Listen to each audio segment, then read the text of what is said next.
What did you study? In university, I went to Monash University and I have a degree in Bachelor of Arts and Social Science. I majored in International Studies. Was it something that you were interested in? Like if Yes. you didn't have gymnastic as a full-time job right now? Yes, the reason I chose international studies was because I really loved, like, social science especially was something that I was really passionate about, of learning about like countries and learning about economical systems and learning about political systems was something I was very interested in. And that's why always people ask me why I didn't study sports or like sports science, was because I wanted something different to study, and I knew that after studies I can always go back and take courses in sports science and also in coaching. So that's why I wanted a differentiation between the two. Because most athletes, it's just a given. Yes, the pressure to myself that I don't really want. So I try to just keep positive and just try to do my own thing and make sure that I'm prepared mentally and physically so that I can get better. Well, my daughter actually, I've asked you this question before at an event. My daughter is competing at school level rhythmic gymnastics, and she still gets competition jitters, and she will cry and before she goes for her competition. So I guess, have you ever felt anxious before competitions or your first couple of competitions? Did you get competition anxiety, and how did you overcome them?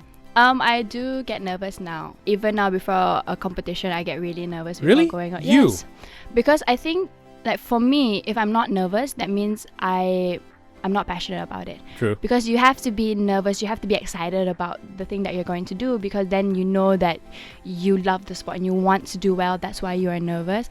But for me, there are different coping materials that I use. So I do a lot of breathing.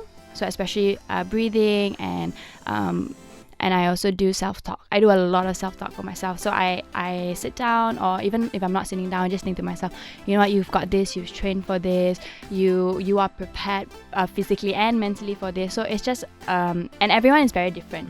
Like for me, I like talking to people. So I like talking to my coach, I like talking to my teammates, I like talking to other competitors. So to kind of make sure that I don't get into my own head, because I can. And I have another teammate who doesn't. She prefers just sitting and like kind of just being by herself. So I think especially with your daughter, it's just maybe as like a parent just trying to help her find her own way.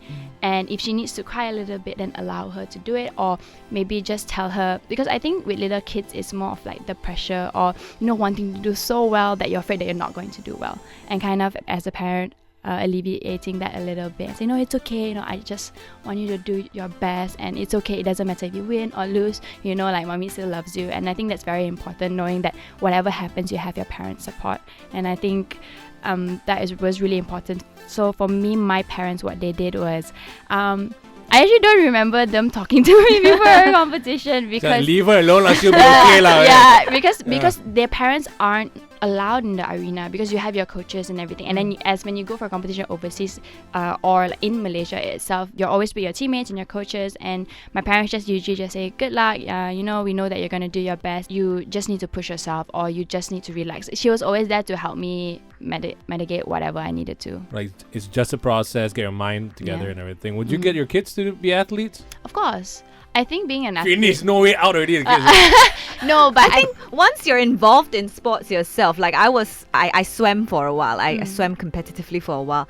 It just feels logical to have your kids be active in sports as well. I think a lot of my characteristics and who I am today is because of sports. I learned how to work in a team, so teamwork. I learned how to set goals. I learned how to be passionate about something. I learned how to win. I learned how to lose. I learned how to pick myself up when I was at the lowest point. I learned how to basically like navigate a lot of emotions, navigate people, and also to be able to be myself, and also to work hard. I think that's one of the most important things, is to work hard and know that life isn't just a straight line. It's sometimes you're up and sometimes you're down, and sometimes it's just you feel like the world is crumbling in on itself, and sometimes you're on top of the world. So sports really helped me navigate through it, because I met a lot of people. I have amazing coaches and teammates and parents, and it's because of sports that I get to experience all this, and now I get to kind of navigate through life with all these tricks that I've learned. I just realized something. What? The Tokyo Olympics is like just a couple of months. Yeah, so how You're the third gymnast from Malaysia to qualify for the Olympics. Because it's such a monumental thing, achieving something that you've worked for basically your whole life. So right now, I think for me, I just want to savor it and focus on the Olympics, and then only focus after the Olympics. Then we'll see what comes, because I think that worrying about after the Olympics is just going to kind of make me more pressured and worried. Yeah, throw me off a bit, because I think, okay, what's next? Oh my god, because you think, there's only 5 or 6 more months to go, and then what's going to happen? And then I do really want to enjoy the process, enjoy the training, enjoy the competing, and be able to know that I can make memories for a lifetime through this time period. So Live in the present. Yes. And take it one step at a time. Yep.